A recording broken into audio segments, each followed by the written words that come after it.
Dark net വഴിയുള്ള ലഹരിക്കടത്ത് കേസിൽ പ്രതികൾ കസ്റ്റഡിയിൽ. പ്രതികളായ എഡിസൺ, അരുൺ തോമസ്, ഡിയോൾ എന്നിവരാണ് 4 ദിവസത്തെ നർക്കോട്ടിക് കൺട്രോൾ ബ്യൂറോയുടെ കസ്റ്റഡിയിൽ വിട്ടു നൽകിയത്. എറണാകുളം സെഷൻസ് കോടതിയുടേതാണ് നടപടി.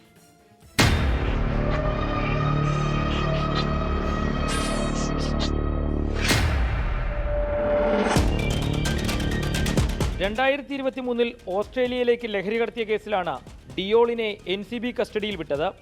ഈ കേസിൽ ഡിയോളിന്റെ ഭാര്യ അഞ്ജുവിന്റെ പങ്കും അന്വേഷണത്തിലാണ്. കാക്കനാട് ജില്ലാ ജയിലിൽ റിമാൻഡിൽ കഴിഞ്ഞ ഡിയോളിനെ അറസ്റ്റിന് ശേഷം ആദ്യമായാണ് കോടതിയിൽ ഹാജരാക്കുന്നത്. ഡാർക്ക് നെറ്റ് ഉപയോഗിച്ച് കോടികളുടെ ലഹരി കച്ചവടം നടത്തിയ കേസിലാണ് മൂവാറ്റുപുഴ സ്വദേശികളായ എഡിസൺ, അരുൺ തോമസ് എന്നിവരെ കസ്റ്റഡിയിൽ വിട്ടത്.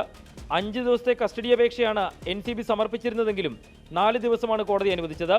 നിലവിൽ പിടിച്ചെടുത്ത ഡിജിറ്റൽ തെളിവുകളോടൊപ്പം പ്രതികളെ ചോദ്യം ചെയ്യാനാണ് അന്വേഷണ സംഘത്തിന്റെ തീരുമാനം.